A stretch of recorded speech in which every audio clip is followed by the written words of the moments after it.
Masalahnya, aku baru sadar kemarin-kemarin ini kalau soto campur nasi yang diaduk itu bentuknya sama kayak bubur yang diaduk.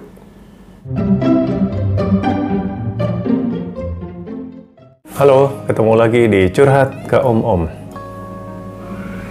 Sesi dimana kita ngobrol santai membahas email curhatan kamu. Langsung kita mulai aja ya. Halo Om Piring, aku Sashi mau curhat dikit. Aku adalah tim bubur nggak diaduk.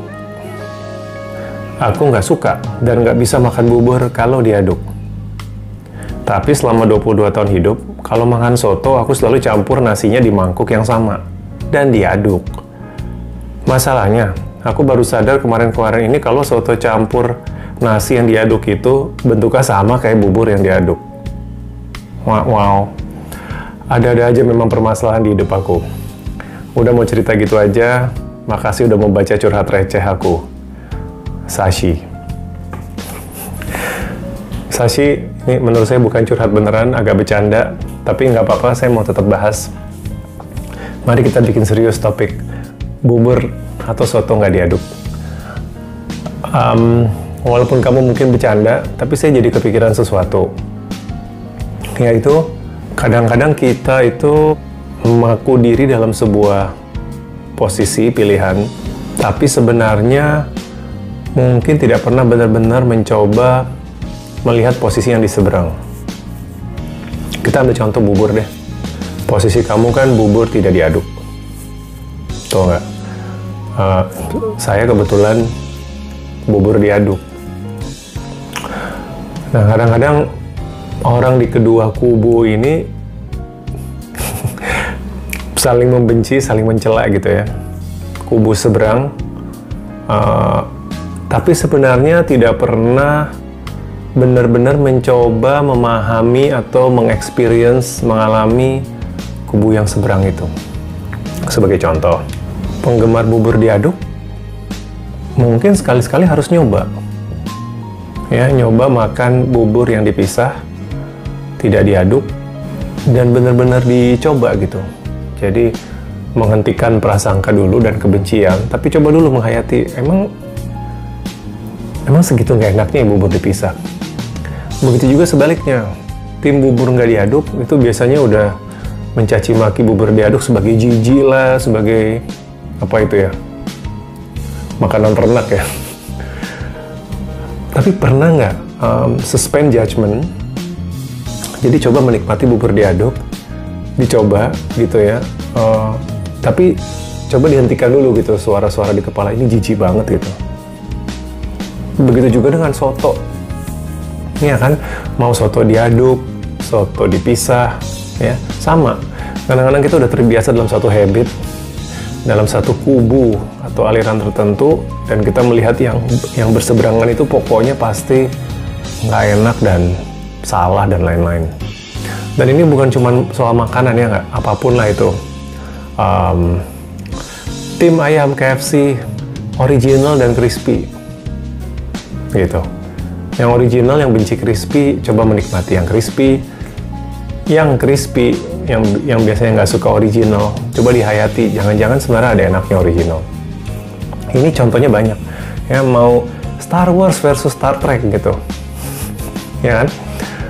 Saya Star Wars, Darth Vader. Dulu saya nggak suka banget sama Star Trek.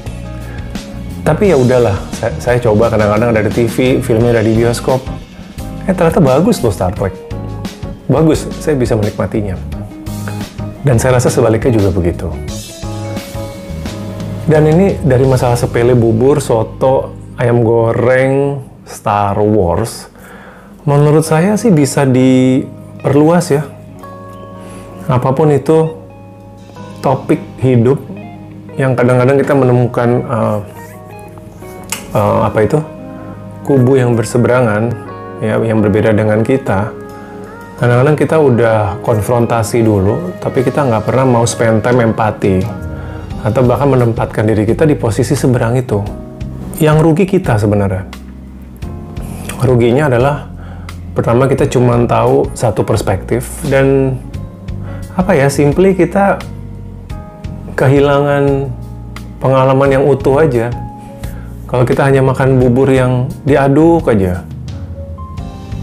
dan nggak bisa mengapresiasi bubur nggak diaduk, ya kita kehilangan pengalaman dua sisi itu kan.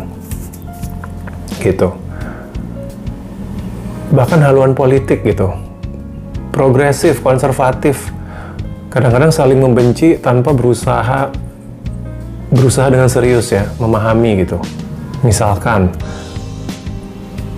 yang progresif, pernah nggak spend time bener-bener mencoba memahami apa sih kekhawatiran dari yang konservatif? Mungkin nggak pernah. Kita main cap aja, namain mereka binatang dan lain-lain. Begitu juga kubu konservatif. Pernah nggak spend time mencoba memahami point of view dari yang progresif misalkan? Karena jangan-jangan ada poin-poin yang menarik juga gitu. Ya. Dan even kalau kita tidak harus berubah haluan, ya, bahkan kalau kita tetap dalam posisi kita yang awal, tetap saja kita diuntungkan dengan mencicipi, mengexperience perspektif dari kubu seberang. Kita jadi lebih understanding, lebih empatik, walaupun tidak harus setuju, ya, tapi jadi sedikit mengertilah where they are coming from. So gitu aja Sashi, terima kasih buat pertanyaan bubur nggak diaduk ini karena bisa jadi ngobrol yang lebih dalam. Oke, terima kasih buat yang udah nonton. Tolong di subscribe channelnya kalau belum. Kalau suka dengan episode ini jangan lupa di like. Bagi yang mau ikutan curhat, kirim email ke ompiring@gmail.com, sertakan subjeknya curhat. Please emailnya jangan terlalu panjang, kalau kepanjangan saya nggak akan bahas. Dan sertakan identitas jujur atau identitas samaran yang mau kamu tampilkan dan juga kota tempat kamu tinggal. Oke, stay healthy, sampai ketemu lagi. Bye-bye.